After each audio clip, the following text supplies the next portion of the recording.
Right. Dr. John Cooper Clarke, do you call that radio?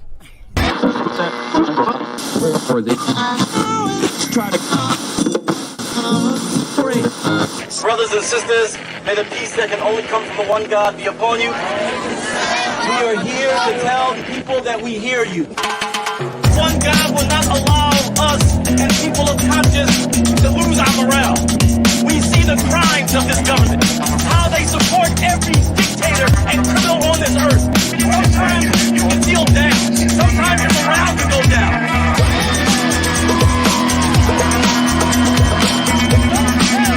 Don't tell the people, I will not let your morale go down. You have to go. But you're staying on the wrong side of history. People have gone out to the streets. The show is over. Take the streets back. Take the streets back. Take the streets back. Take the streets back. Take the streets back. Oh, that radio!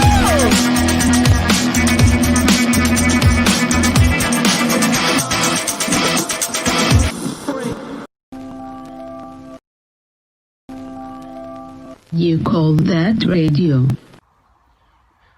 Welcome to You Call That Radio. This is a green screen. I'm actually in my house right now. It's mad, isn't it? It's mad. We're taking it up a notch. You could be anywhere else in the world right now. Well, obviously not a pub or a restaurant or a hotel or anything like that. But I think the garden centre's open again. And you're not at the garden centre, you're here, live, with You Call That Radio. Welcome to You Call That Radio. TV.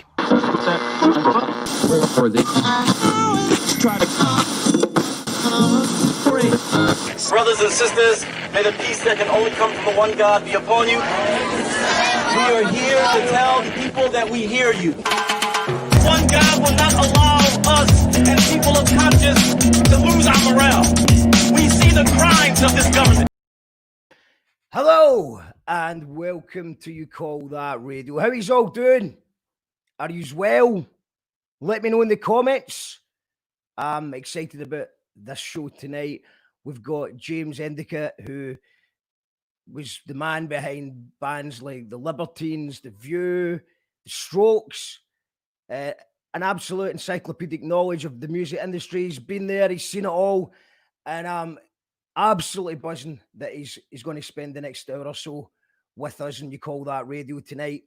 So if you're a fan of 1965 or the Rough Trade records, if you've got any questions, you can leave them in the comments and we'll try and answer them all for you. If you're joining us for the first time, we've been streaming almost every night since lockdown began on March the 23rd. It's been a wild ride, and we would not have been able to do it were it not for our Patreons who support us. You'll see the link at the bottom. It's patreon.com/You Call That Radio. You're helping us build the thing, so thank you to everyone who is supporting. And also, you win stuff as well. We do raffles for the Patrons. And tonight, we're giving away a case of beer from Williams Brothers. So if you sign up on Patreon just now, you can win a case of beer tonight, thanks to Williams Brothers.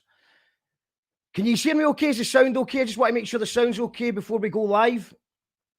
86 days not count. It's 86 days.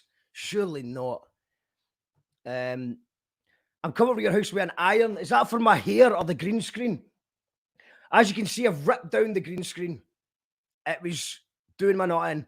Every time I tried to put on a logo behind me, there was a problem. It was getting glitchy. It was cutting out. So we're building a thing, but sometimes you build the thing too fast, and I need faster internet. I need a better computer, and I need an iron as well. So, yeah, I think we're ready to go live then. Sounds good. Yes, bro, are we ready? Cool. Well, everyone, hit that share button and let us know in the comments. Just write I in the comments. That means more people see it. Just write I in the comments if you don't know what to say. I hope these are all very well. And let's have a round of applause and welcome to the stage, James.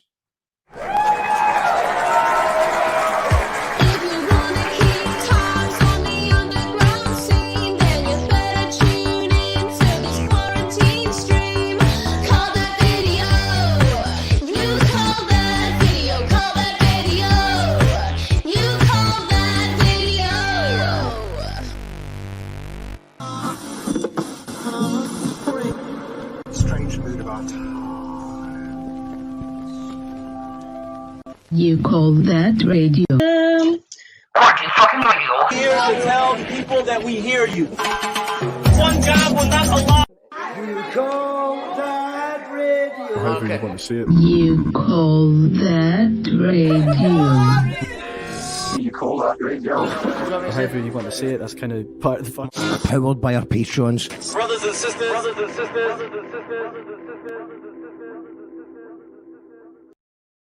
Welcome. It's time to introduce our guest, an absolute legend. James, can you hear me? Yes, I can hear you very well, Mark. Thank you. How are you? I'm very well, mate. Thank you so much for appearing on the show today. I'm a massive I could do fan with an of iron, actually. I could do with an iron. If anyone's got one. I need Yeah, an man, iron. I don't know what it's the hair's getting a wee bit much. The green screen needed an iron as well. I'm not sure, but we could all do with an iron. Yeah. We're just talking about, you said you were in Soho today. What's was. the mood? What's the mood there? It was very weird. I'm usually I work in Soho. Well, I do a radio show in Soho, and but I've not been doing it there for since about the 20th of March. I've been doing it at home here, just over there somewhere. And I was up there today, and it was very, very weird. Because down here, I'm in southeast London, a place called Catford, and it's like as you know, London is just a load of little villages and towns.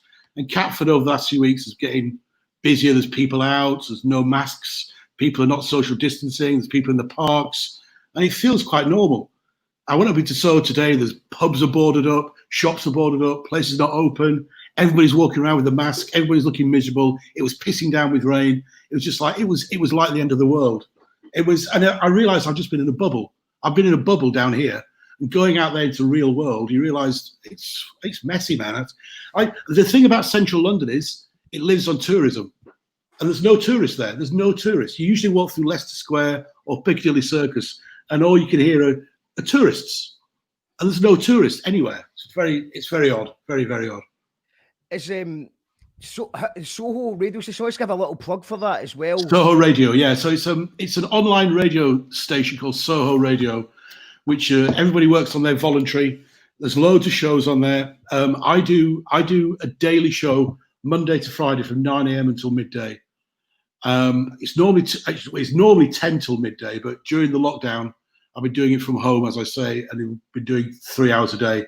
I've been getting various people to do mixes for me. So I've had Primal Scream do me a mix, and Tim Burgess and the Charlatans, and various record company people, and various various people in bands, just friends, just all sorts of people. But Soho Radio itself is a great station. It's not run for profit. There's no advertising, but they're based right in the middle of Soho. And what's good about it is it actually keeps me off the streets. Do you know what I mean? Otherwise, I don't know what I'd do. Well, we normally have a thing on this show where it's called the name drop, where it sort of appears. Oh man, I've got loads of that. I got loads of that. Yeah, I know. Fucking loads of name drop. I mean, I've already done it. Yeah, the name drop drop button's going to get broken. It's going to be buzzing, mate. I am a fucking name drop, mate. That's actually the way I live my life. The only way you can get on in this city is by name dropping. You know that. What is it you do for people that don't understand or don't know where your work? What is it you actually do? What would you consider it is that you do? What do I do? At the moment, I'm just doing the radio show, Mark. I've got a record label which is in hibernation at the moment, called 1965 Records. But I just generally, what I do these days is just sort of flirt around the music business on the outskirts of it. I've been in and around it since like the mid 80s. And I've done things from working in record shops to packing boxes, to being in a band, to managing bands, to doing A&R, to being successful, to being not successful.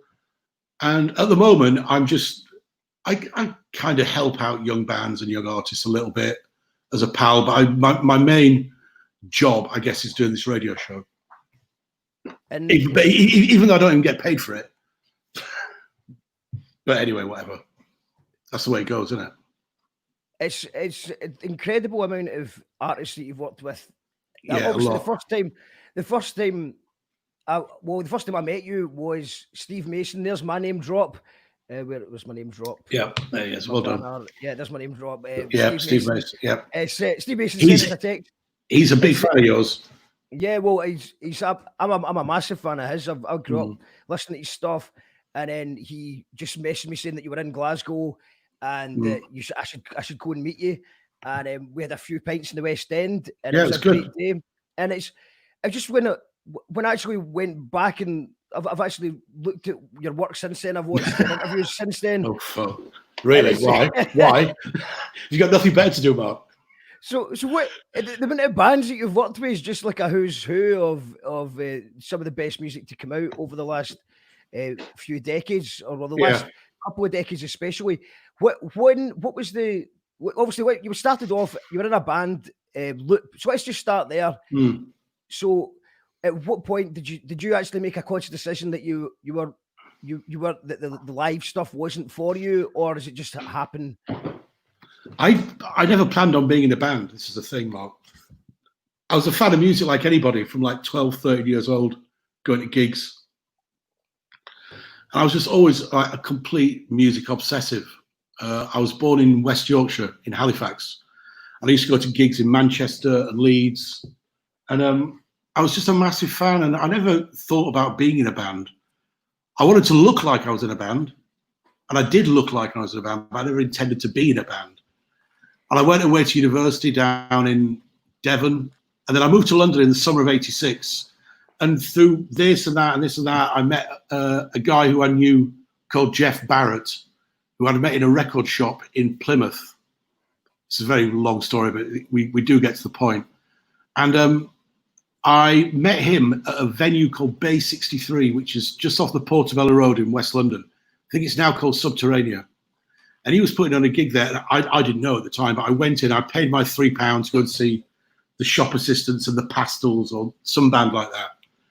And he was there on the door. And I was, Jeff, I didn't know he'd moved to London. And he was telling me that he'd started a record label called Head Records. And there's a band on there that he thought I'd really love, a band called Loop. I went, okay. So he said, they're a 3-piece. They've put out one single, but they're amazing. I went, okay. Next time they play, I'll come and see them. Anyway, about 2 weeks later, so this would have been about the middle to end of 1986. I was like 21 years old. And so I was having a party at my house, my flat, me and my girlfriend at the time, who's now my wife. And I invited this band round, this band Loop, because they lived in Croydon, just down the road from here. And so they came round, and me and the singer, Josh, we sat in the middle of my living room. There was only about 15 people at the party. And we talked about the Chocolate Watch Band and the Seeds and the 34 Elevators and all these great sort of 60s psych bands that at the time people didn't really know that much about them, or you knew about them but you hadn't heard the music.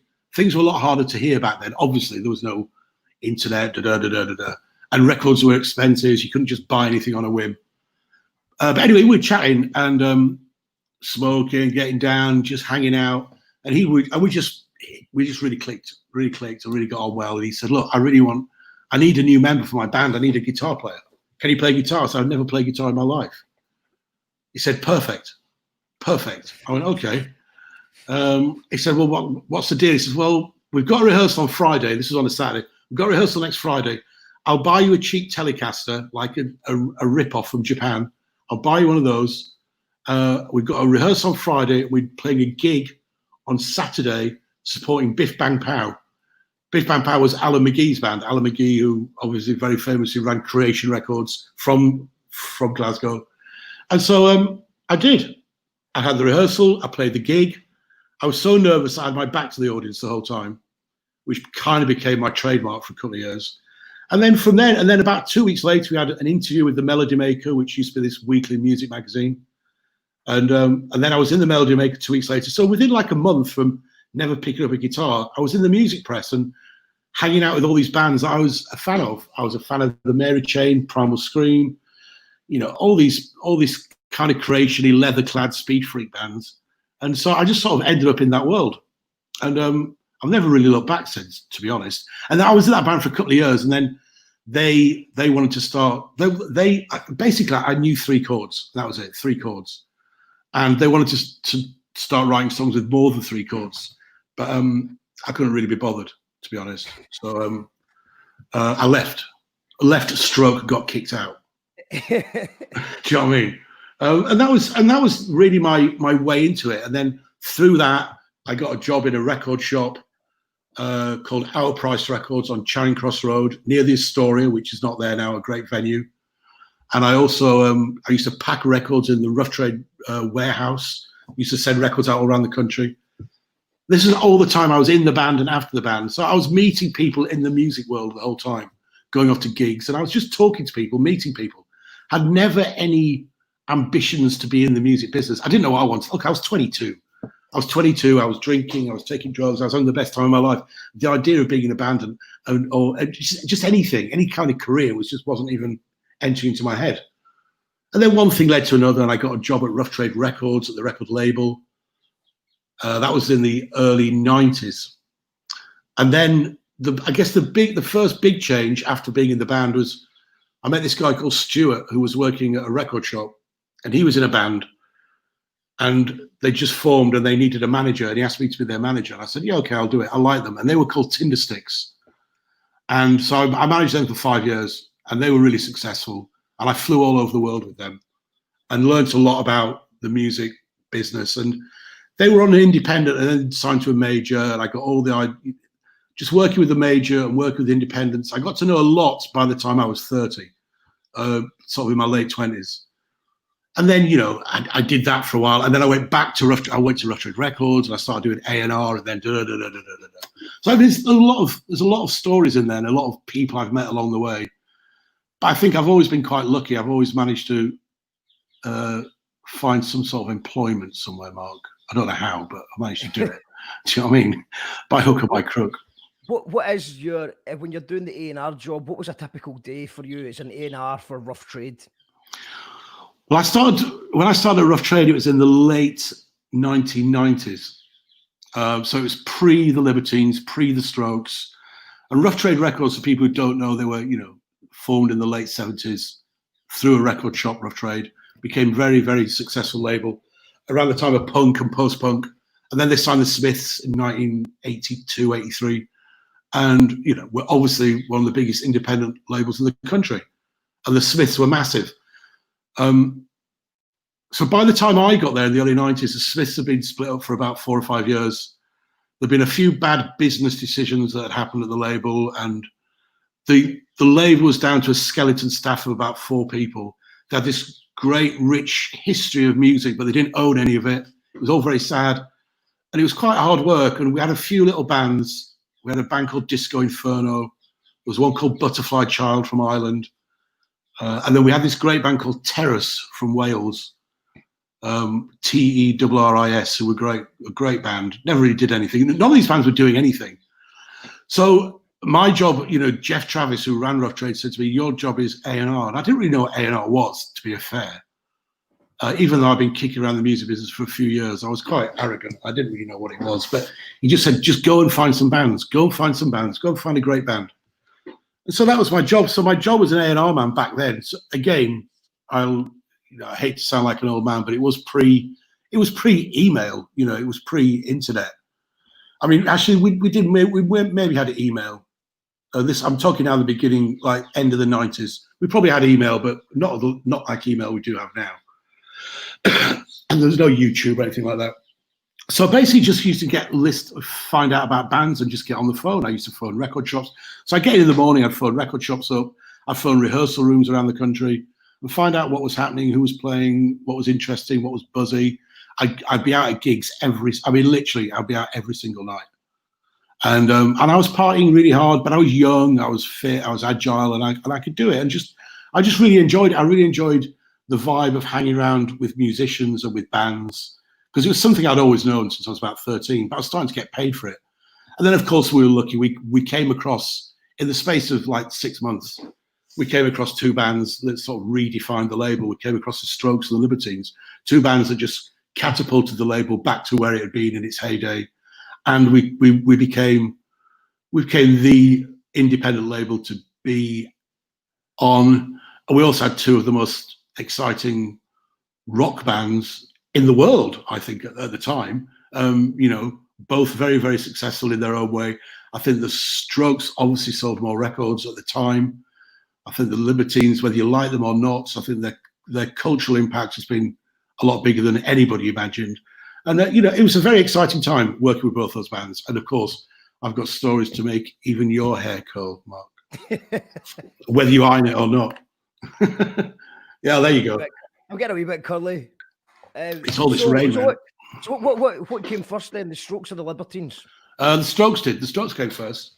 How that happened was there's a venue in New York called the Mercury Lounge, and Jeff Travis, who ran Rough Trade, there's a guy there called Matt who worked at the Mercury Lounge, and Jeff had him on a bit of a retainer. He used to pay him, I don't know what, $100 a month or $200 a month, and if anything interesting came through the venue, he'd send it over to Jeff. Of course, this is before you could email tracks, so you know, a parcel would arrive every couple of weeks with a few CDs in or cassettes. And then I remember walking into the office one day in West London, and Jeff said to me, "James, come and have a listen to this." And he played me this track, and within like 30 seconds, I was just like, my mouth had just dropped. I was like, "What the fuck? What the hell is this?" You know. And it was the Strokes, and it was a track called "The Modern Age." And he had 3 tracks. He had the Modern Age, Last Night, and Barely Legal. And I this is no lie. Me and Jeff, and then Jeanette as well, who worked with Jeff, still does, sat in Jeff's office. It must be for about 2 or 3 hours, and just listened to these 3 tracks over and over and over again. Couldn't believe how they were so. They sounded like we'd heard them all before, but they sounded fresh. They sounded exciting. And you've got to remember, I don't know if you're old enough, Mark, or any of the viewers are, but back then, rock music was dead. You know, everybody was into dance music, and any rock music was basically American guys with shorts and funny beards, and it was like rap metal, things like Linkin Park and all this sort of stuff, and it's things that I didn't like. Whereas this band were referencing, you know, the Stooges, they were referencing Blondie, Television, just anything cool, anything, you know, that I considered cool. And they were just exciting. So Jeff basically got on an aeroplane, I think like the next day, and flew to New York and went to go and see them. And then he came back, and I said, "What were they like?" He said, "Perfect." He said, "They are 5 of the most incredibly good-looking men you've ever met, and they play for 30 minutes, and every single song's amazing." So that was really exciting. And then they came over, and I became their sort of go-to guy. I basically looked after them. The first 2 years they were around, I was basically their person in the UK. So I looked after them. And then also I was very lucky to go and visit them in New York when they were recording the first album, which was amazing time. I mean, they were really young at the time. I was like 35, maybe. What was it? Yeah, I'd have been about 35 at the time. So I wasn't a spring chicken, even though I acted like a 16-year-old, but they were all like 18, 19-year-old kids. And they were all they were well educated. They were very polite young men, but they were also very rock and roll in the classic rock and roll sense. And we just partied a lot. And I still, to that day, that first Strokes album just makes me smile and brings back great memories, because they were just an exciting band. And it sort of reaffirmed why I fell in love with music when I was 13, just to be transported somewhere else and to dream, you know, dreams, romance, and excess, you know, and it's all that really. And it was a very exciting time. And so we had the Strokes, and you know, there's many other stories I could tell you about that. But then we've actually got the link. What was this video you wanted? Oh yeah, so I think this is after the first album. So the first album went crazy, and they did this thing for MTV. I think it was in New York, and they did a live version of The Modern Age, which I've always really loved this version of it. So if you've got that, we should play that definitely. Yeah, I think we'll just play it. We might have some copyright issues, but we'll deal with that. Yeah, we'll deal with that. Yeah. Just get on with it. Play it. It's good. It's a good clip. Yeah. Okay. You need to press play, Mark. Oh yeah, is it one of the ones? I know, it's weird, isn't it? It was just because there was no sound at the beginning, but I think it starts off quiet. There we go. Oh, we go.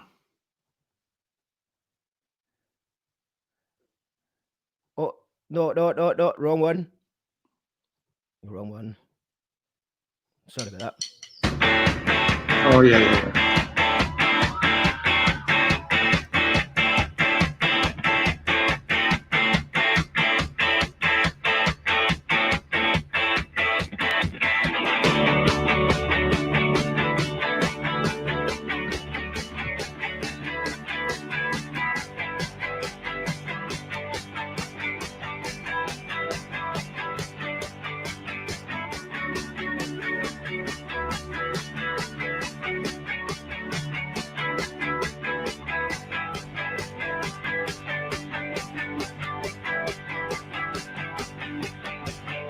Up on a hill is where we begin. It's a little story a long time ago.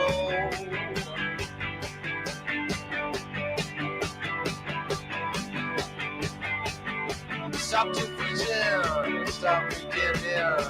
It seems as deep as if we never ended. Never. Oh, in the sun, having fun, it's in my blood. I just can't help it. Don't want you here right now, let me go. Oh, darling, let me go.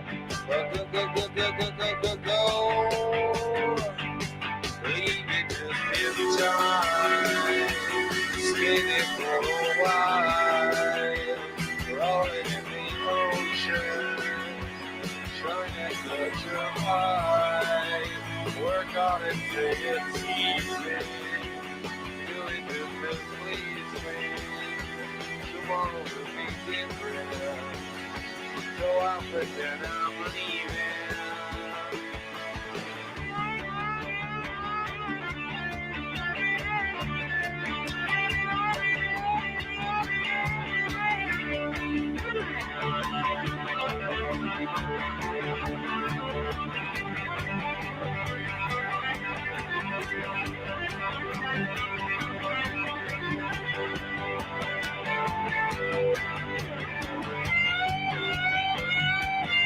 Our fears are different now. We trained at 88. I wish you had stayed. Probably just keep it down, but I'm unafraid.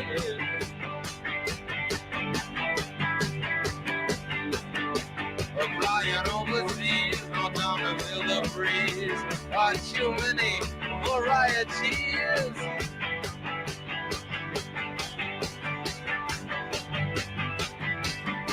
Oh, in the sun, having fun, it's in my blood. I just can't help it. Don't want you here right now, let me go. Woo. Oh, darling, let me go. Leave it just in time. Stay there for a while. Rolling in the ocean. Trying to get her high. Work on it till it's easy. Do it to please me. Tomorrow will be different. It is just why I'm leaving.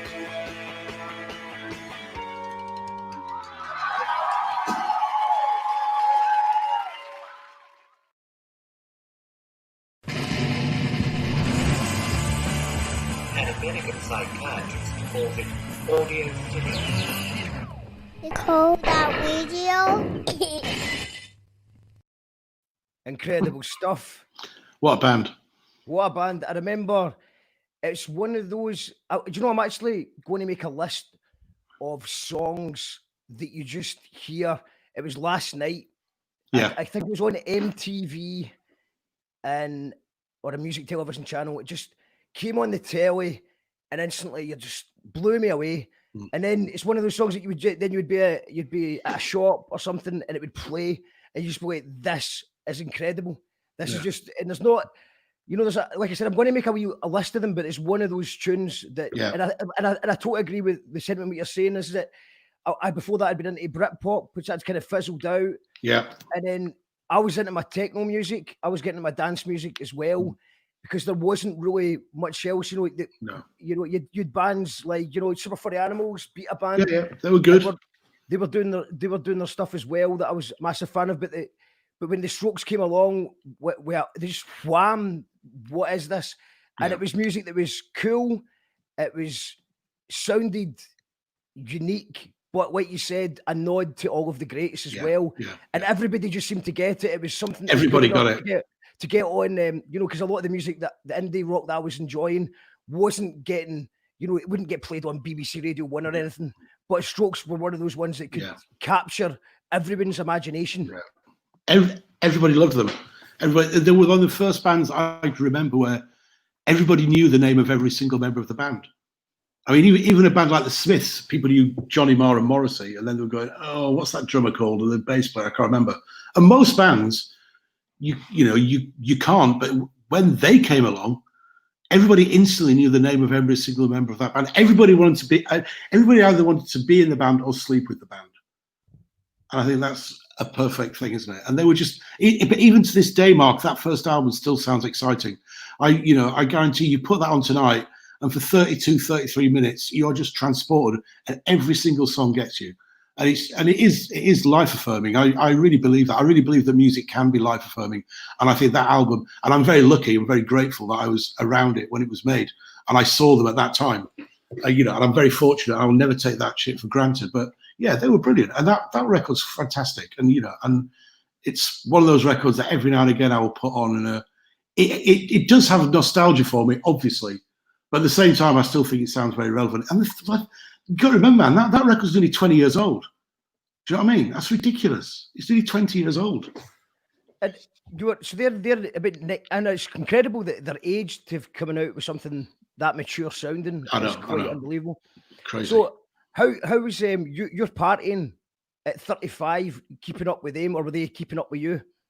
It's a bit of both, actually. My wife always used to say to me, I said, "Look, I'm off out tonight with the Strokes." And she says, "Remember, they're all teenagers and you're in your 30s."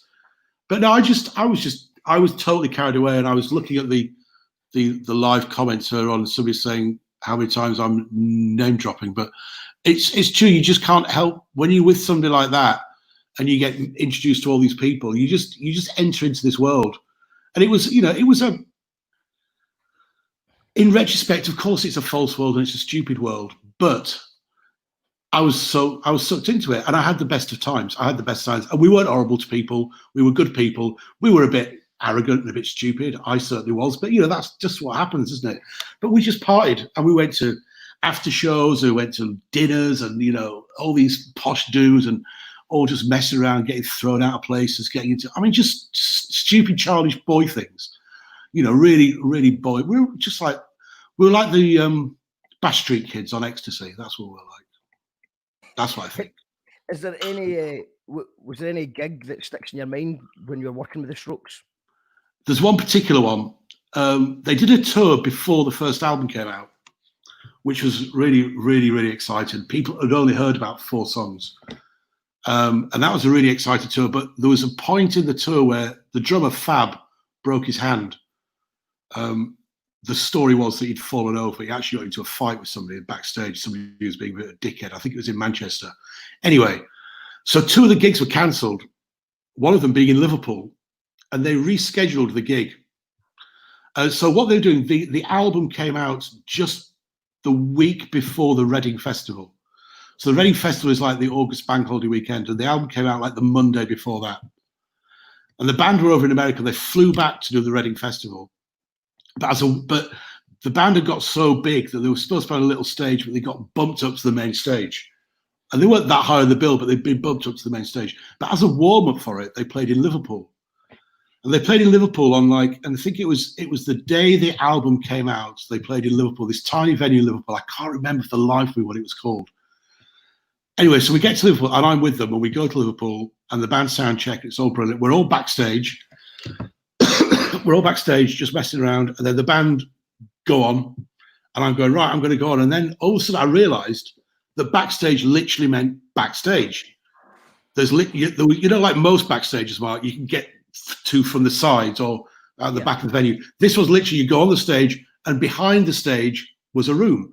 You could only get to it from the stage. So I go out, of course, the whole crowd are there. The band are just plugging their amps in, plugging their guitars in, and they're going to play. So I hid behind one of these amps. I hid behind an amp. I think it's behind Albert's amp. And I hid behind that, and the band played, and they started playing. And I suddenly realized the crowd knew every single word to every song, and this had never happened before. It's because the album had come out that morning, and what they'd done, those 200 kids in the audience, they'd been out and bought the album that morning, and they sat at home all day and learned every single word, exactly like you probably did when you were a kid, like I definitely did when I was a kid. And hopefully a lot of the people who are watching now, listening now, did when they were kids. And just to see the joy, because I was watching the crowd as the band would see it, and to see the joy and the love on people's faces, and then singing along to every word, and the band afterwards, they were on. I've never seen I don't think I've ever seen a band so happy as that band when they walked off there. And you almost felt at that point, Mark, I even felt then, and the album had only been out like a day. You almost felt, is it ever going to get any better than this? Is it ever actually going to get any better than this? Because this is ridiculous, you know. And it was just like, it was a really beautiful moment. It definitely wasn't the best gig they've ever played, but for that thing, the crowd knowing every single word for the first time ever, that was a really special moment for me. And it's same as the NME Melody Maker that you mentioned earlier on as well. So this was still in the days in their heyday where they were still pulling the strings. So I remember you were reading about the Strokes, and it was before the internet was not what the internet is now. So you would read about bands without ever. It was an art form. The people that were writing about bands and the excitement that would bring in. But obviously like you said, it was expensive to buy a CD, so you weren't going to. You had to be sold a band. Oh yeah, absolutely. And the hype of the Strokes. I mean, how did the NME and the Melody Maker? Did they guys just instantly fall in love with it as well? Oh yeah, without a doubt, because they were desperate for something, Mark. Of course they were. They'd had Britpop, of course, as you mentioned earlier on, but that had fizzled out like 3 or 4 years earlier. Britpop was great for them. You had Oasis and Blur and Pulp, Elastic, all these bands. They were great copy, and they were great in interviews. You know, especially people like Liam and Jarvis were fantastic. But there was nothing going on. The press need the bands to fit. They both feed off each other. And along come the Strokes, and I'll be blatantly honest, they looked incredible. They all had fantastic names like Albert Hammond Jr., Fabrizio, Nick Valenci. They all sounded like they're out of The Sopranos. Do you know what I mean? They all had these exotic sounding names, and they all looked. I mean, I keep reiterating this, but they did look beautiful, and they just played this simple, ballsy rock and roll. It was really simple. And I think people just fell in love with them, and the press absolutely lapped them up. So it was a thing as like when you work in a label before and work with bands before, when I was managing or even being in a band and all that, you're always wanting people to say yes to you the whole time. But this was literally a case of it was more of the thing you just had to say no. It was no, no, no, because there was just too much going on.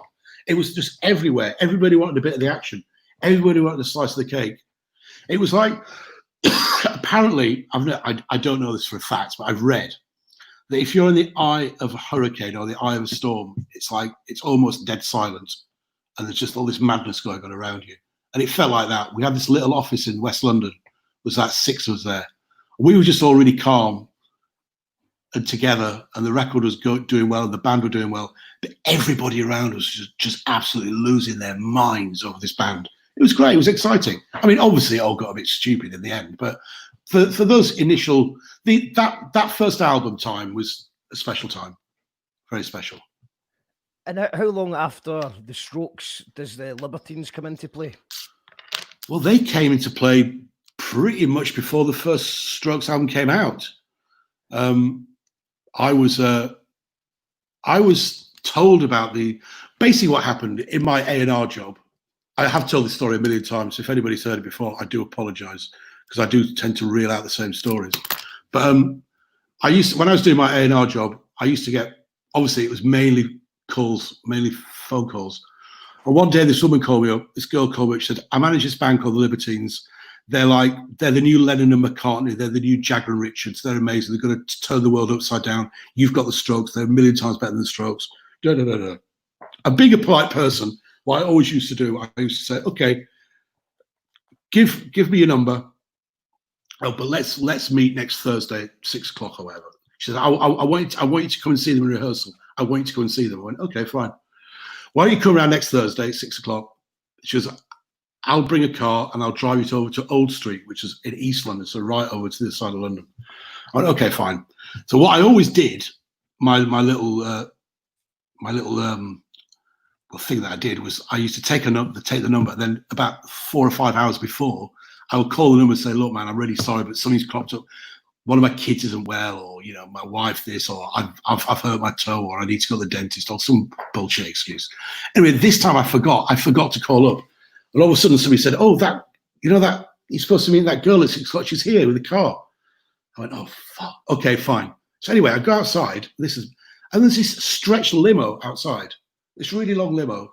This girl comes out. She's called Banny. She was Persian, quite tall, quite good looking. She was a lawyer at East West Records, and she was managing the Libertines. So I get in the back of the car. There's a driver with a hat on. It's like something out of a movie. And she opens up these plastic bags.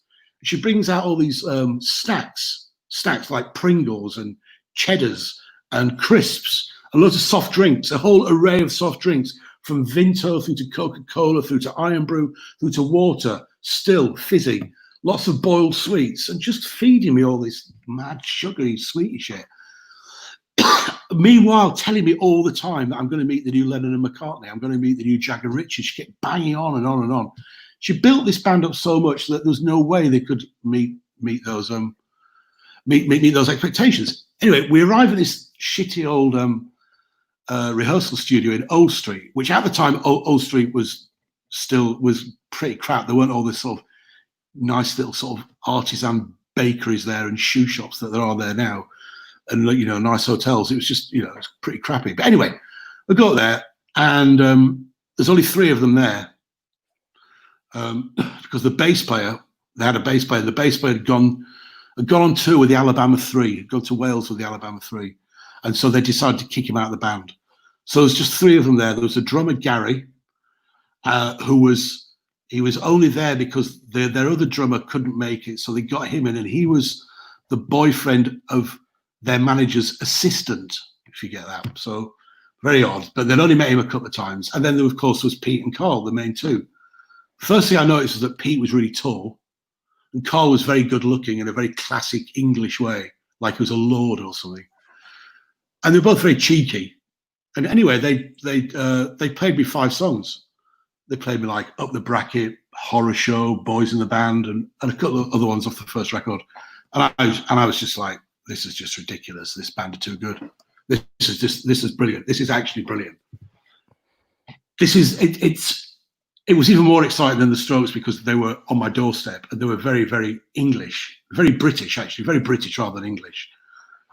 And anyway, I was just like this. They finished the 5 songs. They said, is there anything else you want, Jay? Do you want to ask any question? Anything else you want to ask? I said, can you just play those 5 songs again? So they did. They played them again. And I was just blown away. I was just absolutely blown away.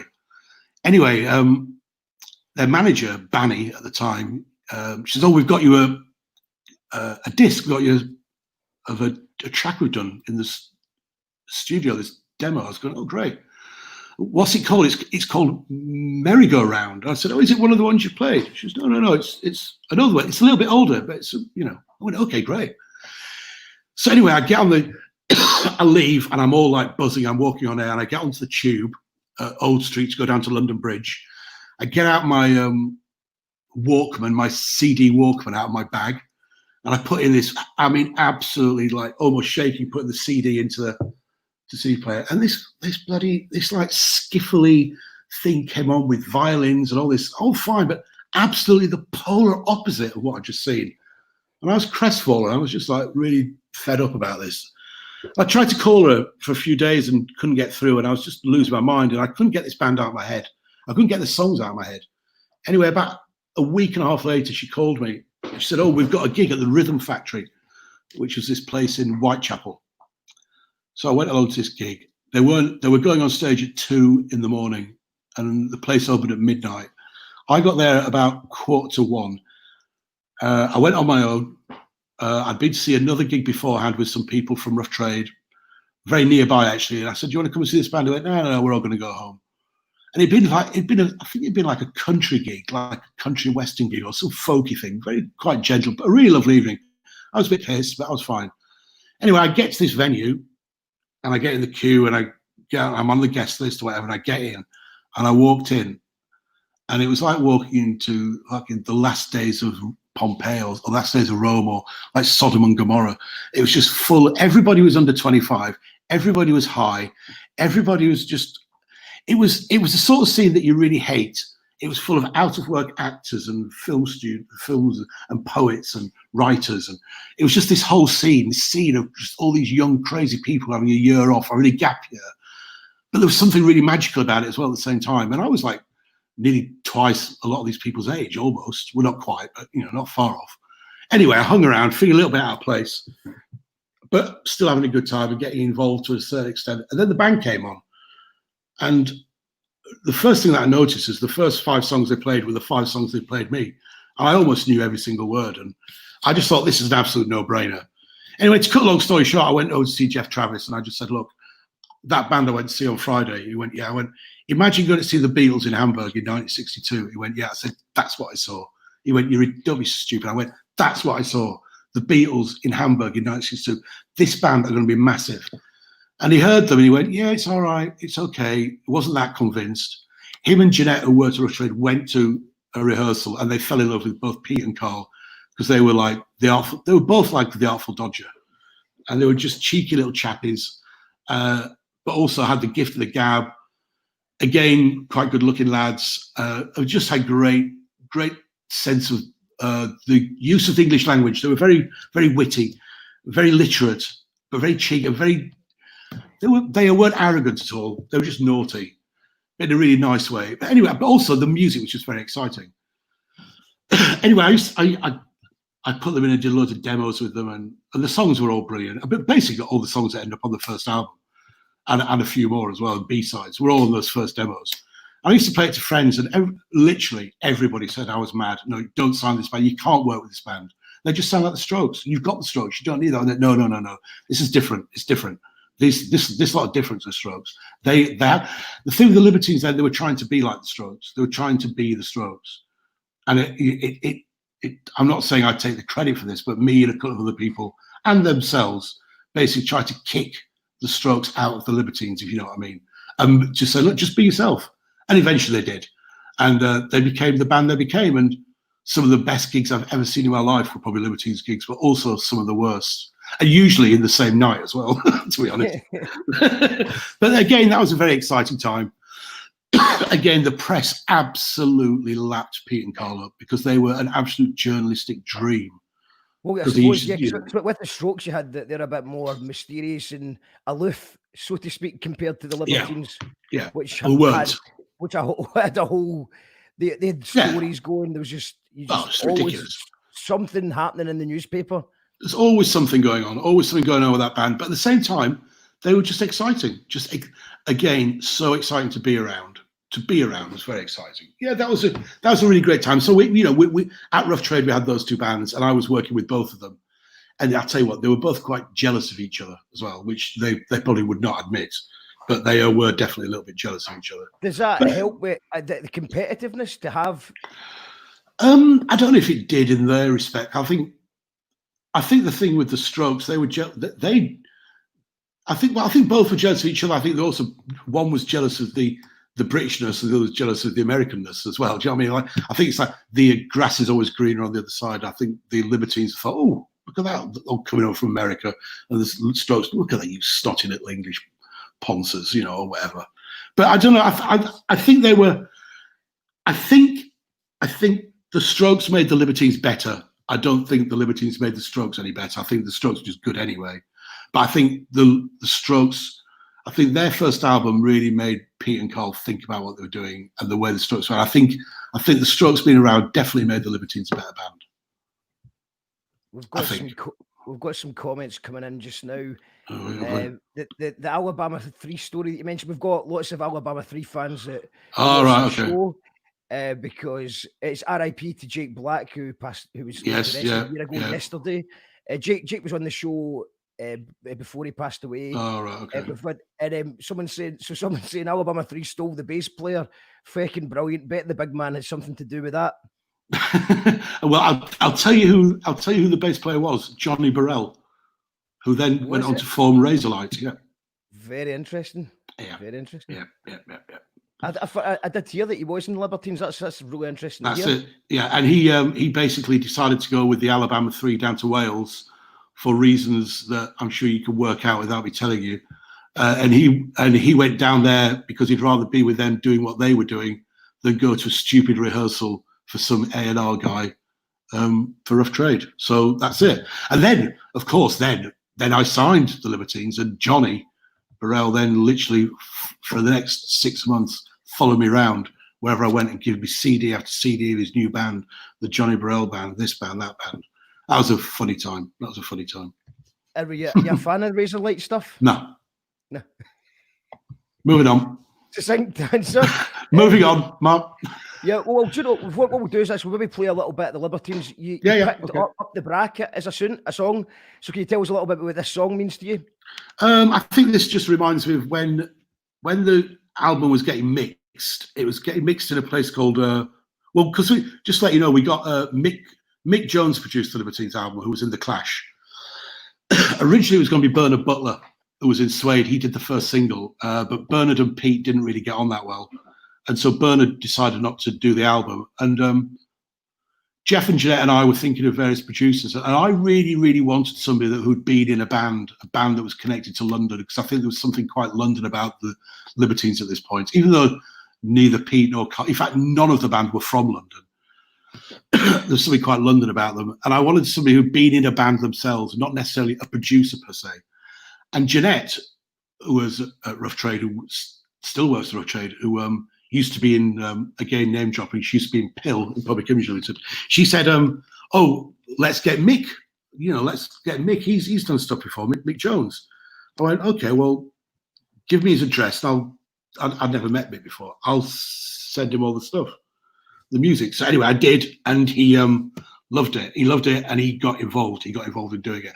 But anyway, so when we're mixing the album, we did it at this place called Whitfield Street, which is also, it used to be the old studios owned by CBS in the 70s.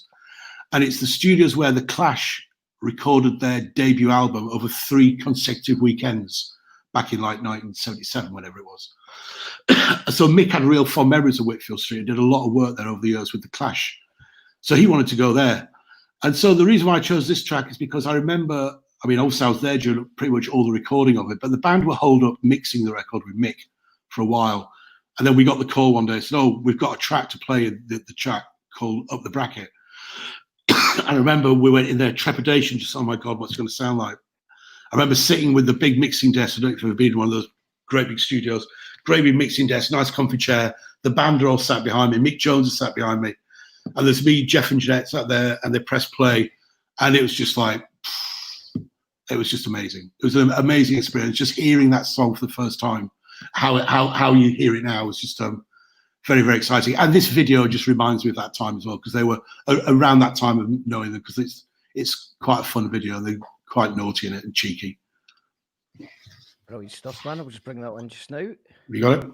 Yep, got it here.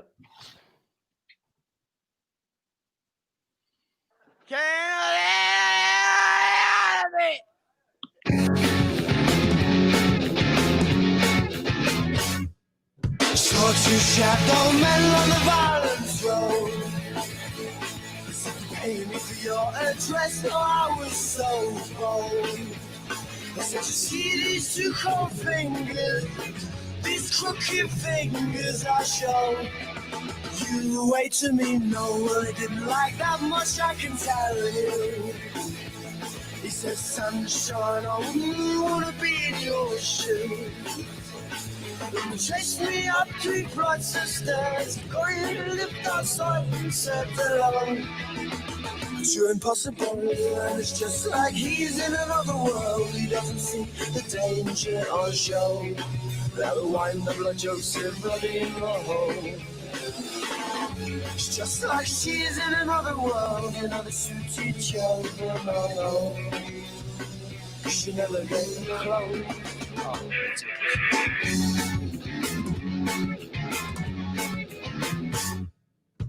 So the same 2 men on the carry road. So now they double it up, but I was so bold. say you see these two cold fingers, I know these crooked fingers I show. Oh, use a way to me, no, but it's just like he's in another world. He doesn't see the danger or show. Now he'll end up like Joseph, bloody in the hole. It's just like she's in another world, and I should teach you, oh no. It's hard for them never get close.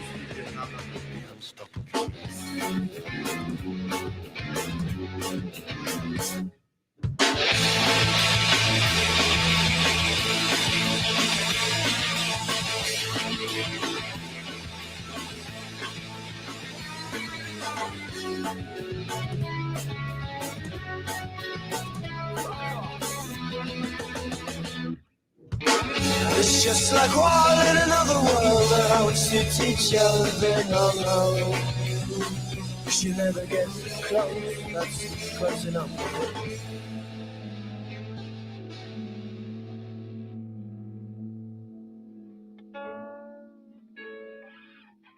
Brothers and sisters. Is that you, Daniel? Are you before me? Call that radio. You call that radio.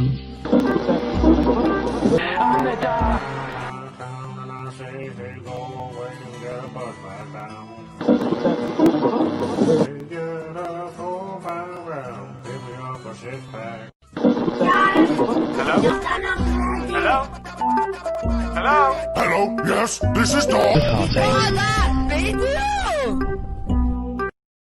You're tuned into You Call That Radio. Tonight we have a very special guest. We got James in the house. Thanks for doing this, man. Just listening back to that tune as well, it just takes you, it captured the time. Yeah, it really did, didn't it? And it's just really funny watching it again, seeing how young everybody looks, and knowing a lot of those girls in there don't look quite as. I mean, in fact, everybody looks different. But no, it was an exciting time. And again, it was free. It was a very naive time, Mark. I think that's what. I think, you look back at, times, especially with the Libertines, because it got very, very dark, very dark. And I just think looking back and seeing that video and the one for Time for Heroes just brings it all back. It was a very special time. And but also we were very naive young kids. Well, they were younger than I was, obviously. And how many bands do you think picked up the guitar as a result, a direct result of the Libertines in the UK? A lot. I tell you what, man, and this is no lie. I get stopped all the time by kids who are like maybe in their sort of. Oh, you got to remember that album was like what, nearly 20 years now. When did it come out? 2003, maybe 2004, or maybe 2002. So it's like 17 years ago. Kids.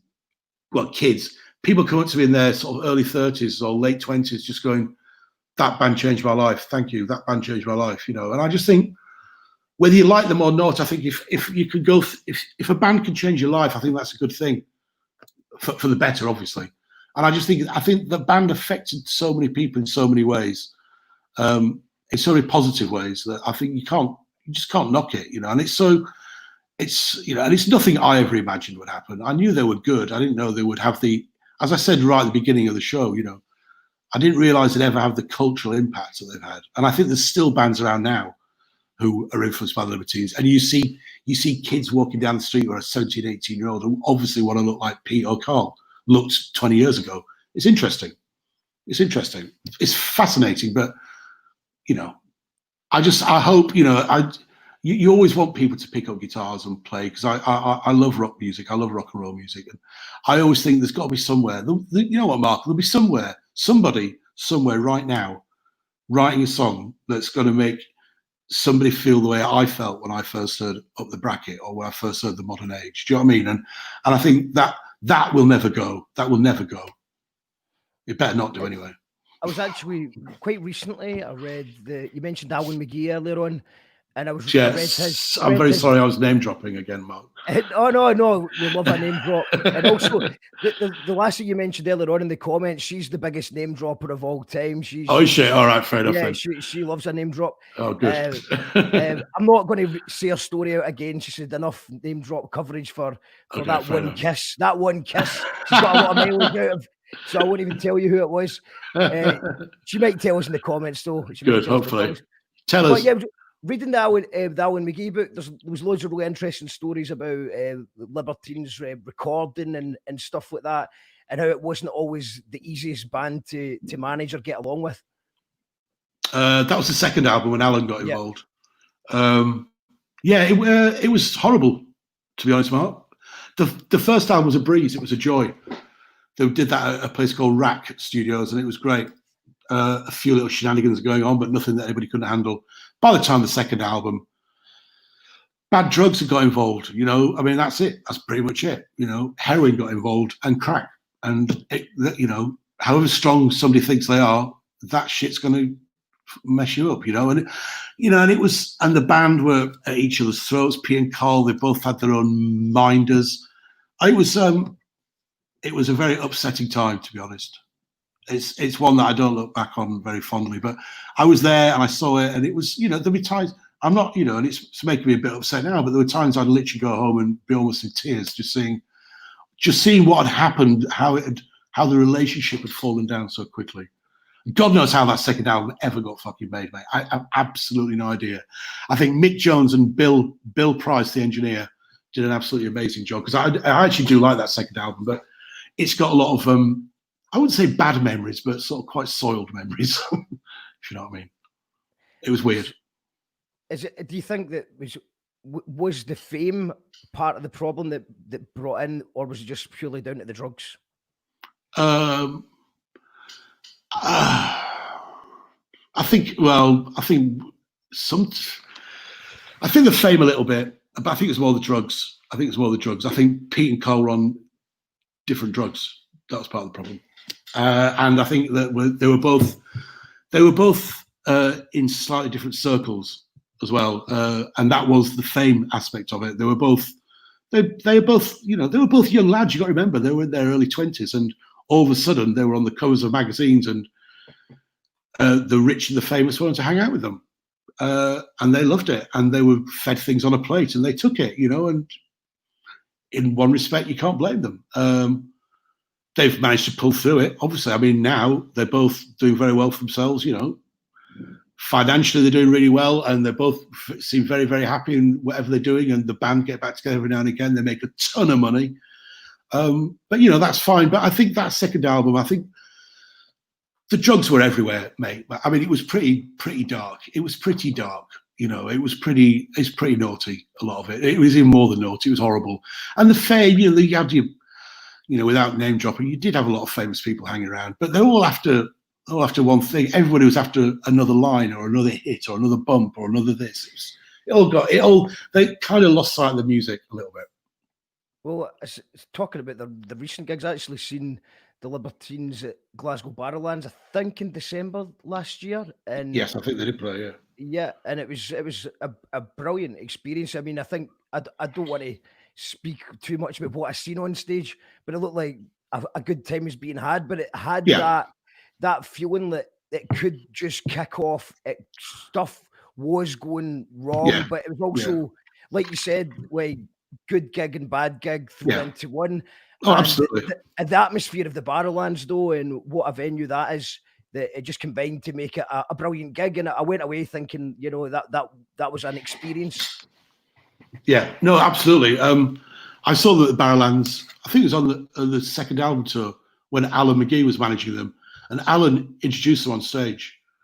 And it was brilliant. I mean, it's one of the, I mean, I've been to Barrowlands a few times, but seeing the Libertines there in like 2003, whenever it was incredible. I mean, absolutely incredible. It's as you well know, it's an amazing venue, and you see a band like that there, and it's just, the place just absolutely kicks off. You know, should I put a light on? It's got a bit dark in here. Yeah, it has got a little bit dark. Yeah, I think because it's so stormy here. Let me go put a light on. Yeah, no worries, mate.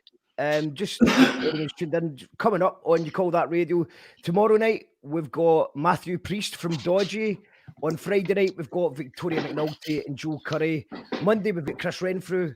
And on Tuesday, we've got Zara.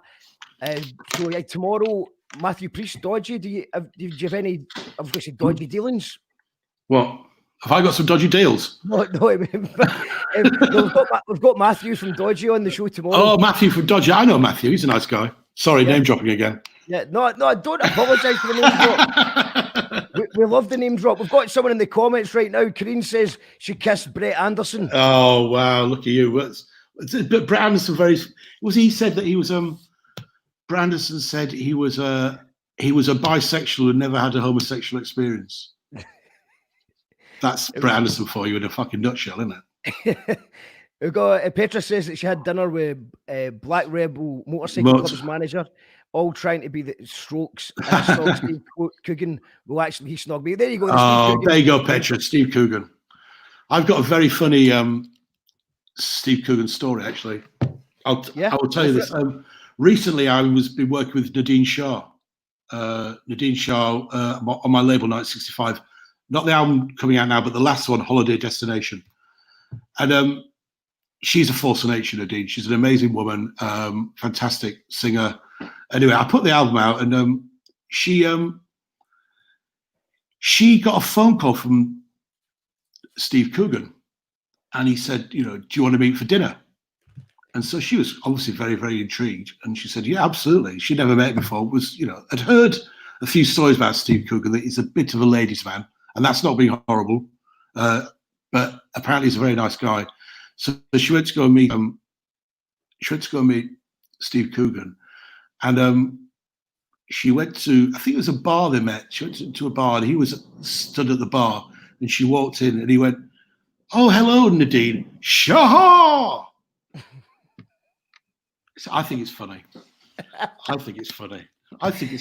It tickles my dad's sense of humor. Nadine Shah. Anyway. So when you talk about, was there with people from other walks of life, like obviously the Libertines, they were on the front page with Kate Moss and everything. Yeah. So when a band, when your band's doing well, when you've got your film stars and your TV stars all wanting to be part of it, basically. I guess so, yeah. But can also mean the beginning of the end, can't it, as well? Yeah. I think you know as well as I do, Mark. You've met enough people in your time that a lot of the times, I'm not just talking about bands, but in any form of art, it's usually the best work is when you're doing it because you're struggling and you need to do it, and then it's sometimes when it gets safe, it becomes harder. I think I don't know. I mean, I like hanging out with people. I like hanging out with famous people. I like hanging out with people who are not famous, but there's just something about that world that's just so transient, you know what I mean? And it's just so you're in and you're out, you're in and you're out. And when you're in, it's brilliant. But when you're out, and you can be out just like that. And I think that happened a lot with Pete, especially because Pete was very naughty, and he didn't care a lot of the time. But that was part of his charm. But yeah, it's a weird one. It's a weird one. Fame and all that. It's a weird one. It's a weird one to get your head around. As an example of anyone that you think has dealt with fame really well and they just got on with it. Oh, I'm sure they have. Yeah, there must be. Let me try and think if I know of anybody. I probably do. I can't really think, and it would be unfair to say, wouldn't it? But rather than slagging people off. But no, I think it's a lot. I think people are becoming more aware of it now. But because I think with the advent of, especially with the advent of social media, that you've got to be. I think people got to be so careful now. And it's almost. I think look at something like Adele. I mean, I used to know Adele a little bit back in the day before she was famous, and great girl. But what she's done very cleverly, she's one of the world's biggest artists. But what she's done, she doesn't bother with social media.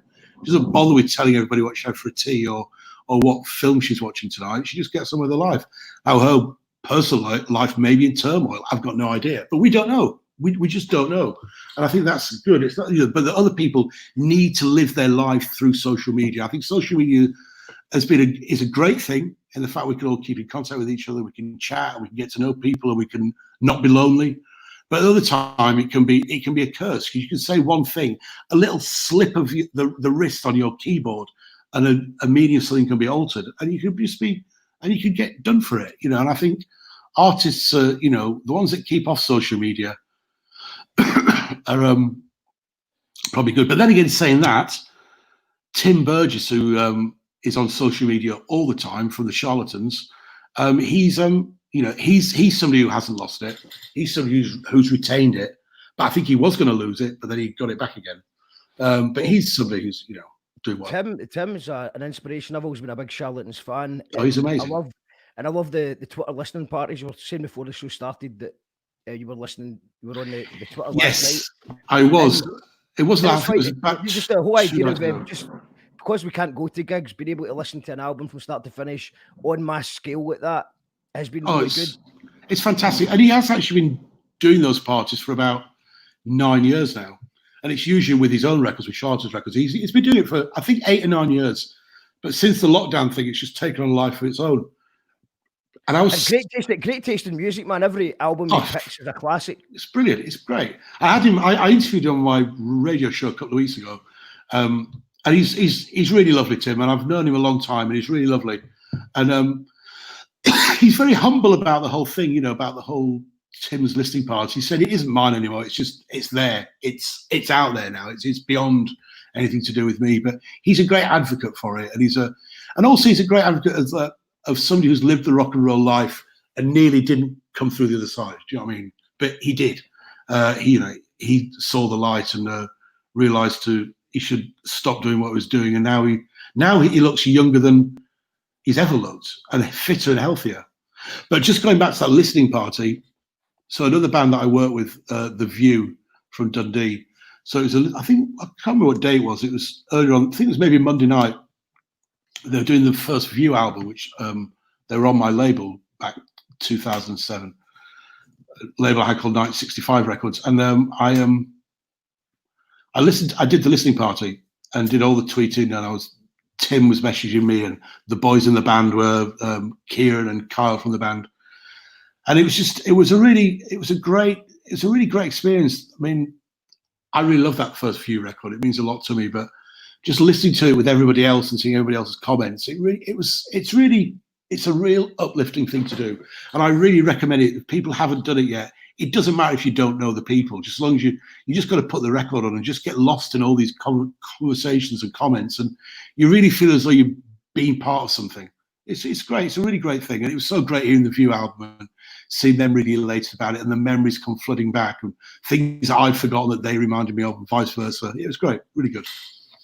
Yeah, as Petrus pointed out here, our friend Robin produced The View. Oh, he did, yes. Robin Wynne Evans. I know Robin. Robin, I was actually at Teapot Studios last year to record the Twistettes album. Right, okay, I know too. I used to go there with the View back in the day. Yes, absolutely. And what was the? Did you actually go up to Teapot Studios? And I think I went once, but really early days of the View. So it would have been probably around about the time I was signing them before they put any records out, because they did a little EP, didn't they? That Robin recorded. Robin and Grant was their manager. Do you remember Grant? He was their manager. He was in business, I think, with Robin. Can't remember anyway. A long time ago. But they're a great band. The View are a really special band.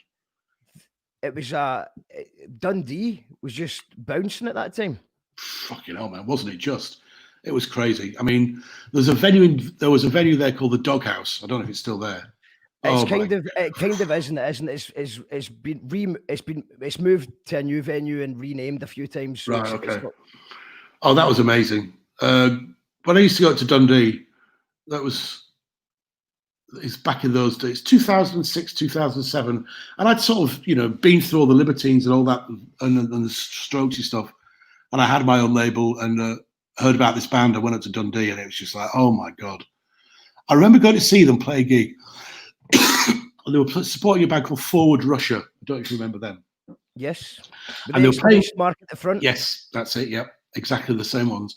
And they were playing this gig, and the View was supporting it. And I told the View that I was going to go up and see them because I was interested in them. And I get up there, and I walked into this room, and there's about 200 kids in there. And I say kids, they're all under 20.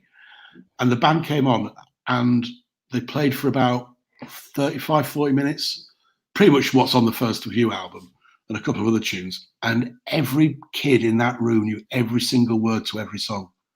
And I was just like, I can't. And the place was an absolute riot. There was kids crying there. There was beer flying.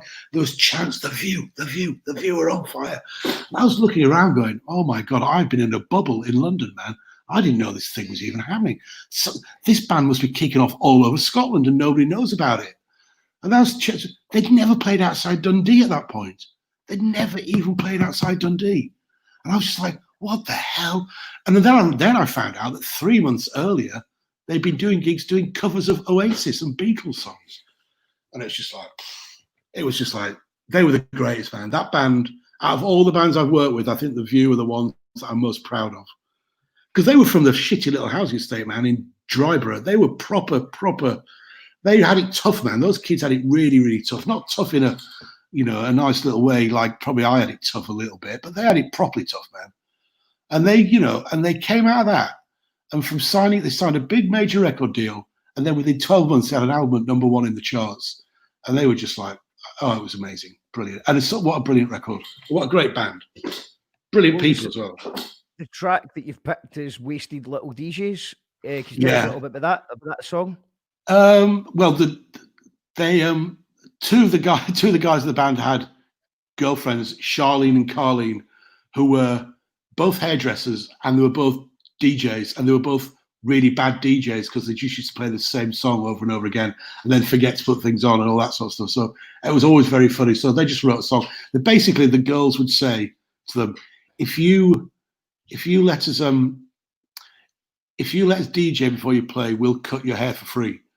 So that's where that came from. It's just and I think this is a video filmed at the Windmill in Brixton, which was a really great night. If I'm wrong, then I apologise, but I think it's that one.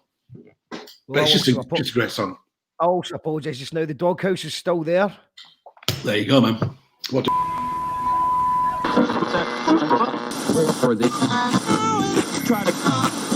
Brothers and sisters, may the peace that can only come from the one God be upon you. We are here to tell the people that we hear you. One God will not allow us and people of conscience to lose our morale.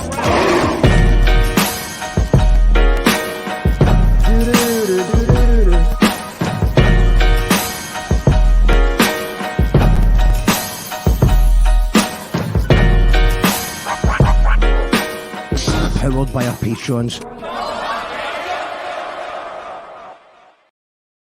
We are indeed powered by our patrons. If you want to support the show and you're enjoying these interviews, then you can go to patreon.com/YouCallThatRadio. I'm going to put the link in the comments just now because there's a chance to win a raffle tonight. We have a case of beers from Williams Brothers to give away tonight. So one of our patrons is going to win it. So it might as well be you. Patreon.com/YouCallThatRadio.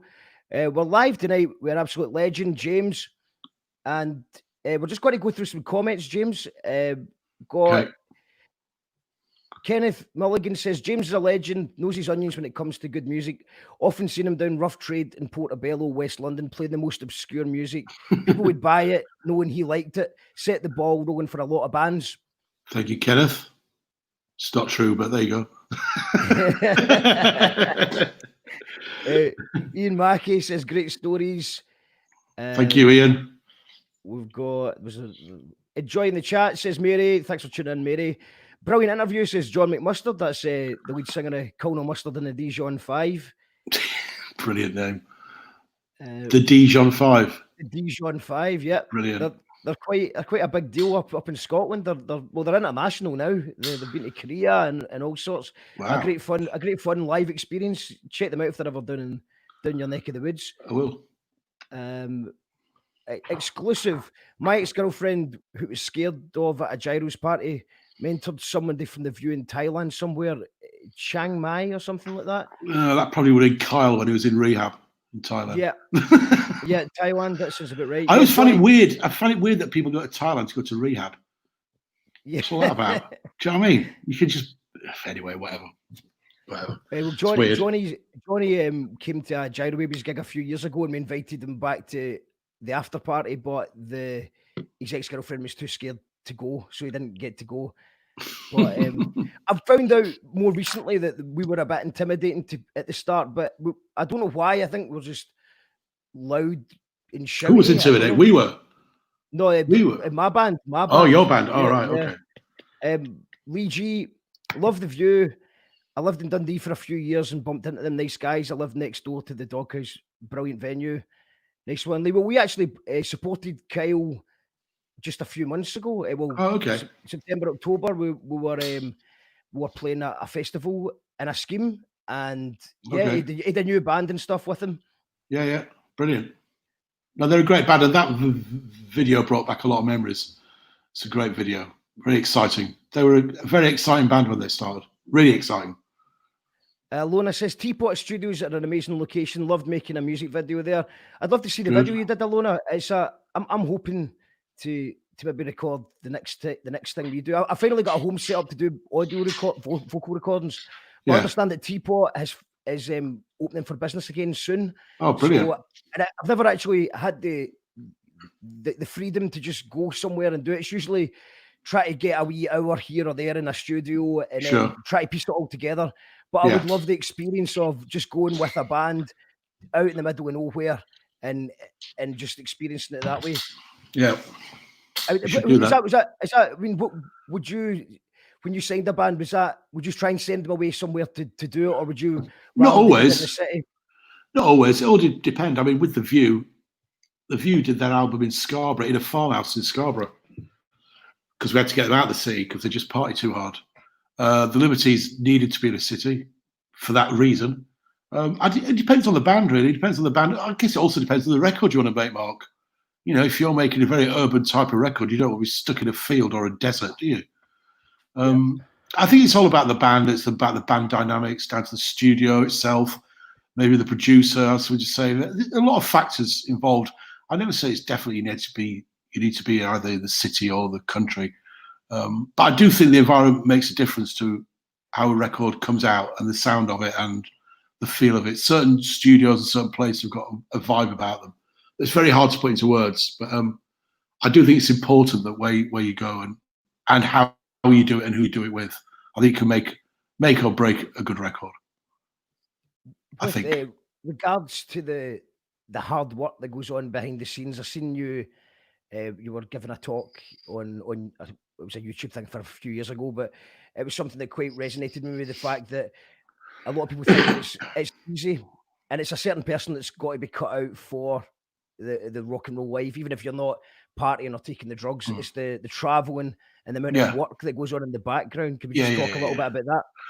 Well, it's I mean, I think anybody with half a brain, really. I'm not not being horrible, but I think of course there's a lot that goes on in the background. A band putting a record out. Obviously, it's on different levels. If you're a little band at home and you're pressing up 500 copies yourself and selling them out in the back of a car or at gigs, that's one level, and that's totally brilliant, and I love that, and and that's a great way to do it. But when you're talking about when a record company's invested money in you, and they're employing people to work on your behalf, somebody to speak to all the radio stations, somebody to speak to all the press, and then you've got somebody to go on tour with your tour manager, and you've got guitar techs, and there's all these different people's livelihoods and people's worlds are involved, and there's a lot of stuff that goes on. And I think a lot of the skill, I think we managed to achieve it with The View. I managed to achieve it with The View is make it almost one of the skills is to make it look really chaotic, but it's actually working so smoothly behind the scenes. But you can actually make it look like it's completely spiraling out of control. I think that happened quite a lot with the Libertines, but unfortunately it was actually spiraling out of control with them. But I think I learned a lot through doing that. But I think with The View, it's like to have that image, and this sounds very calculated, very mean, and I don't mean it to come across like that and being cynical at all. But I just think a band just needs to exist, and a band, I think what the skill is from a record company or a management point of view, or basically somebody who's not in the band, is to try and let the band exist and continue as though there's nobody else around them. So to let them go on, and not that you're picking up the piece, but you can move things aside for them and just make things happen. And it's a very tricky thing, but I think what I do think is that you've got to have something stable in the background, otherwise it will all fall apart, as has happened before. I think if you haven't got a steady infrastructure, it's like it's that old thing about if you're building a house, you need decent foundations. I think if you're building a career, and I don't want to sound music busy, but if you are building a career and you're making something to last, it's got to have decent foundations. The foundations are you've got to get yourself sorted out financially, your gear, the people working around. You've all got to know what you're doing, and also if money ever does start coming in any sort of amount, you don't want there to be any arguments, and you've got to get all that shit sorted out. The amount of times I've had bands split up because when they start, there's 4 of them, and they go, right, all the songs are written by all of us. We're all going to take 25% each. And then 5 years down the line, 5 years down the line, they're on tour somewhere in America, and the singer has got to be up every day earlier than everybody else because he's doing loads of interviews. And also the singer and the guitarist write all the songs. And back when they were in their little rehearsal room 5 years ago on the outskirts of Stockport or whatever, then it was a great idea. We're all in this together. We're the last gang in town. In reality, 5 years down the line, one of the guys at the band's going, hang on a second, that drummer never written a song in his life. He's lying in bed, but he gets the same money as I do. And it sounds horrible, but these things actually do happen. And I just think basically just getting all your back end all sorted out. It sounds very boring. I know it sounds very boring, and it's not what it's all about, but it can help. It has saved bands in the past. Absolutely.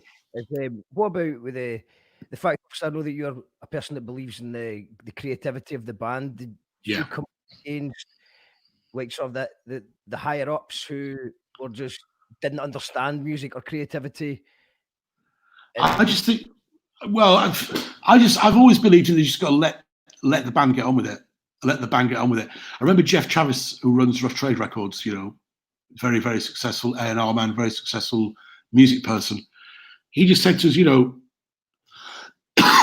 let the band make the best record they can possibly make. And then it's our job to sell it to the world. So what that means is basically just get everything around the band so they can make the best record possible. Now, when I was working for a major label for a while, a lot of the attitude there was, right, let's try and make this band make a record sound like that. We want the record to sound like that, or we want the record to sound like that. Rather than saying, right, band, make a record. How do you want the record to sound, band? We want it to sound like this.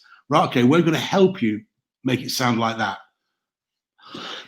Rather than saying, right, we think you should sound like this. It's a very subtle difference, but it makes all the difference. I think too many people higher up in record companies, from A&R people through to people on the fucking chairman and all these sort of people, they just think they know too much, and they don't. And I think it's the music business. I think there's too many people in the music business know a lot about business, but don't know fuck all about music. And there's very few people that still believe in music and still believe in the power of music. And that, you know what? I don't really give a monkey's actually. It wouldn't have bothered me if the fucking View didn't sell 100 copies. It was great. They sold 100,000 copies in 1 week. If they had sold 100, I wouldn't care, because what I did know is that they'd made the best record they could possibly make at that time. It just so happened that all the lines converged and people liked it.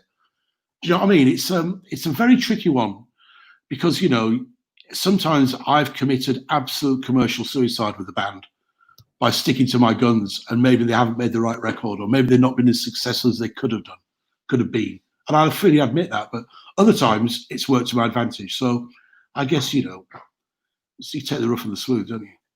And what is success anyway? Exactly. Well, you know what? I'll tell you what success is, in terms of, we're talking about bands and artists. Success is me 2 nights ago sitting in my house at 9 o'clock, listening to the first View album, like 12 years after it was, 13 years after it was made, with a big smile on my face, thinking, you know what? Fucking great record that is. Absolutely great record. And there's loads of people here on Twitter who are telling me how much they loved the record, and they're telling the band, and the band are coming back with great memories. And we're having the best 45 minutes we've had of the whole lockdown. Everybody on this now. That to me is a sign of success. And is there any advice you'd give, just sort of to wrap things up, James? Is there any advice you'd give to people who are trying to get into the music industry or trying to get their music out there? Well, I think in terms of artists, if you're getting your music out there, I would just do it yourself as much as you can. I mean, you're a great example of that, Mark. Just do it yourself, and don't really listen. The problem is that we've all bands are always surrounded by mates who tell them that they're the best band ever. That's absolutely fine. We all need our mates to do that, and it's true. Your mates are always going to be your biggest fans, but it's hard to sometimes see further than that, and you think you're the biggest thing in the world, that you don't need to do any work because all your mates think you're brilliant.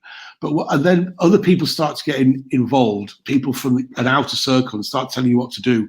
A lot of bands do actually listen to that and think, oh, maybe we should have an extra chorus in there, or maybe we do sound a bit too Oasis-y. We should sound a bit more like Limp Bizkit. I don't know, whatever the fuck it is. And I think bands should just be true to yourself. Literally, if there's 4 people in a band, if all 4 of you like it, you like it. Everybody else will get there at the end. Don't give a monkey's about what other people think. And also, and I will say this to bands that are not in London, which is most bands, don't think about coming to London and playing a gig and thinking that you're going to get signed, because you won't. Because Guilty. London. We did that. Well, of course you did. That. Loads of bands do. We had a few. We booked 3 gigs in 3 days, and we were like really pleased with ourselves. Yeah. And nothing harmed. Nothing harmed. Of course. But I think the thing is, I always say to bands, especially when you're out of London, it's like you just become the biggest band in your town. You become the biggest band in Glasgow. Become the biggest band in Hull. Become the biggest band in Helmsdale or wherever the flip you're from. Don't think you can come to London and do it. And also, you've got to remember that every record label has got such a network of people that if you're good, they're going to find you. You know what I mean? If you're half decent, if your band is good, well, when I say good, if a band fit into what a certain record company wants in terms of good, because there are a lot of great bands that never get signed. But I just think a band, you talk about success, and success is, and I think, success is just being honest to yourself and being honest to your bandmates and to people that you're working with, and not trying to be something you're not.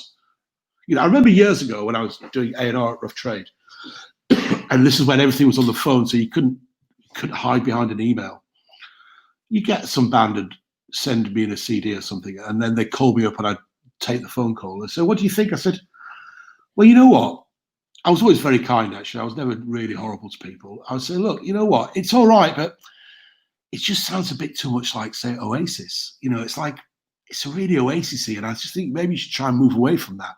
"Well, we can sound a bit like Radiohead if you want." Do you know what I mean? That's kind of missing the point, but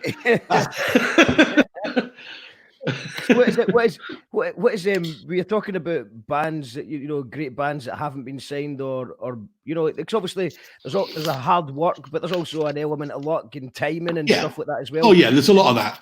And I think, is there any bands that you would that you're either you signed, you were proud of the release, or you just really bands you really liked that just we might not know of, basically not saying it didn't happen for them because we've already established that success is nothing to do with that. Is there any bands that maybe myself or the viewers wouldn't have heard of that there's a really great band. There's a great band from Berwick-on-Tweed that I signed to Rough Trade in the early 2000s, around the time of the Strokes and Libertines, called Eastern Lane.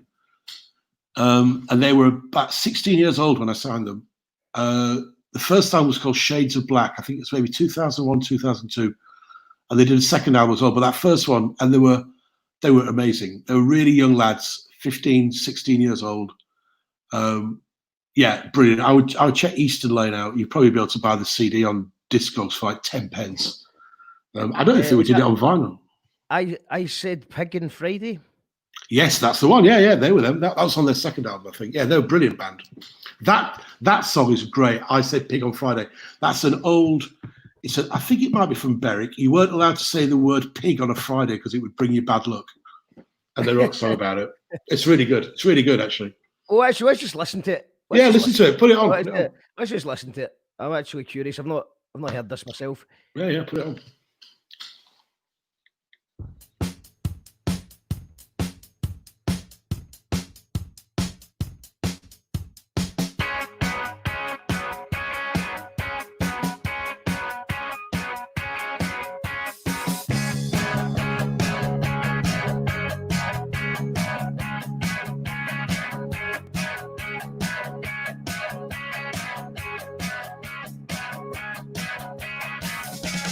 I said pig on Friday. God knows where that binds me. It's all I need. It's all I feel. It's all that's wrong. It's all that's real. Love is a glove that does not fair. The feeling, the folly, the hair. And we don't know what we want, but we know we want it if I were holy. I would remember I tell my prayers.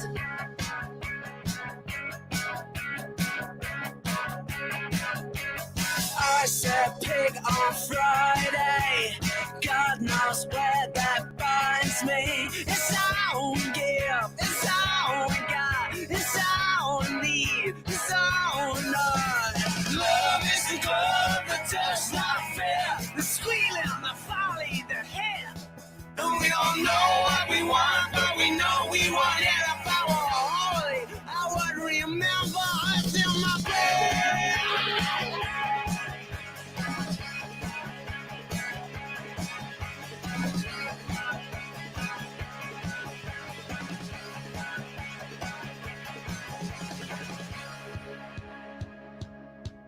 It's all we need, it's all we need, it's all we feel, it's all we feel, it's all we give, it's all we got, it's all we need, it's all we know. We all forgot, we all forgot, we all forgot, we all forgot, we all forgot, we all forgot, we all forgot. Love is a glove that does not fail. The dealing, the folly, the hair. And we all know what we want, but we know we want it if I were holy. You know you're loving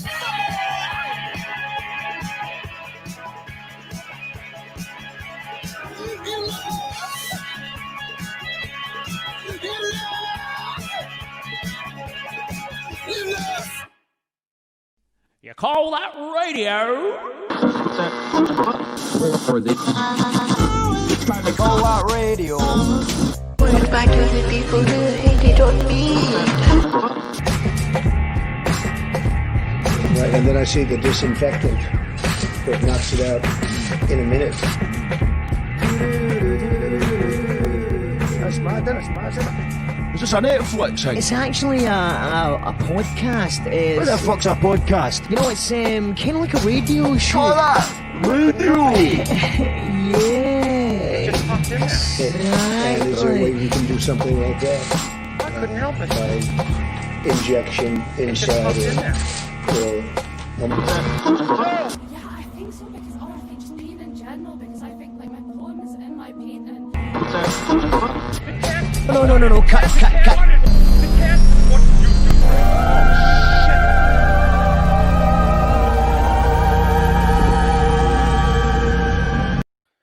You call that radio? James, that was brilliant. We just listened to these playing. They're good, aren't they? Yeah, No, they're amazing. And I tell you, there's a Glaswegian connection because they were produced by a guy called Ian Harvey, who was a bass player in Delamitri, who were from Glasgow. So there you go.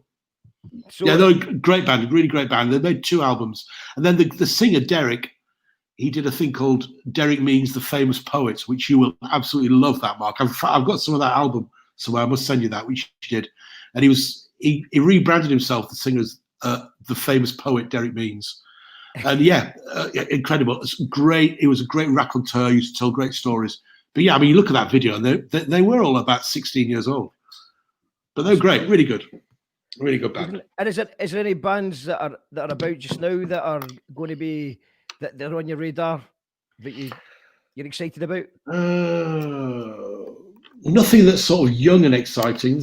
I mean, this obviously I'm a bit older now, so I listen to old man music in my slippers.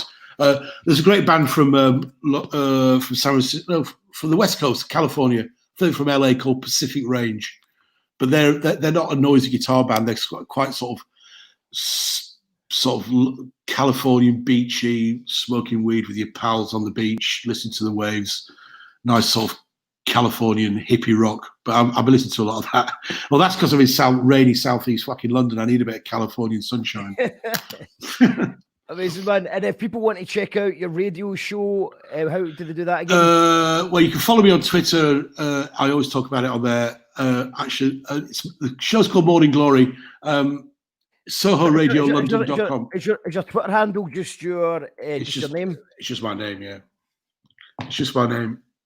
So if you follow me on there. The radio show, I'll be on tomorrow morning. What am I doing tomorrow? Yeah, I've got tomorrow morning, then on Friday. Yeah, every day. So that's what I'm doing. So it's all good fun. And what's good about it, Mark, is that whatever mood I am in the morning at 9 o'clock when I start the show, by 12 I'm feeling great because I played 3 hours of records that I like. I mean, I do listen to a lot of jazz. There's a lot of jazz on there. I'm a really big jazz head. And I listen to a lot of sort of African music. I listen to all sorts of stuff. It's very eclectic. It's not all, doesn't all sound like the Strokes, Libertines and Eastern Line. That's for sure. Oh, otherwise, but you know what? It would be a boring world if it all sounded the same, wouldn't it? Absolutely, man. Well, thank you so much for appearing on the show tonight, mate. It's been much appreciated. And hopefully lockdown doesn't last forever and we can... Well, I'm actually coming up to Glasgow this summer. As soon as we can, me and my wife Jill are coming to visit Olive, my daughter, who's at university in Glasgow, as you well know. So on the streets is the West End where we had a beer last time. Apparently, the word on the street is that certain beer gardens are going to be open very soon. So hopefully, we'll be up. I don't know where we'll be up before the end of the summer.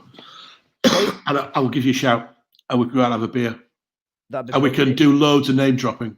We could do all the name drops.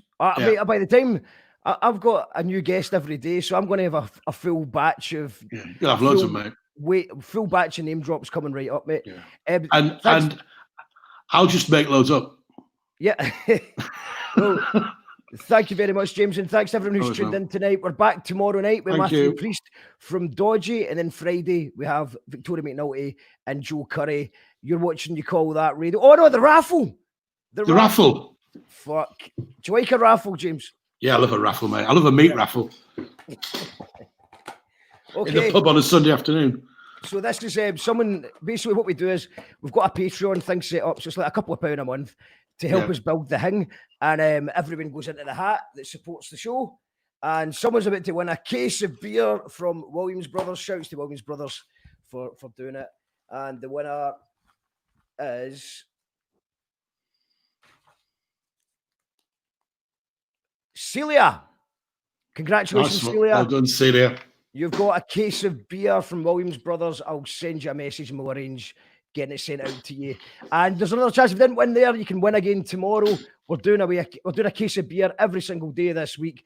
And then we've got the big mad raffle on Sunday the 28th, which is our big show. We do a big end of month show on the 28th of June. Okay. So thank you very much, James. No worries, man. Look after yourself. You too, mate. All the best. Thank you, everyone, for tuning in. We'll see you tomorrow night for the gaffer, Matthew Priest from Dodgy and various other things. Thank you for tuning in. Take care. I got you. Yeah, he's 1 2. 1 2 1 2. Yo, this is Charlie Tuna from Jurassic 5 live and direct here in Glasgow, Scotland, and You Call That Radio? We are here to tell the people that we hear you.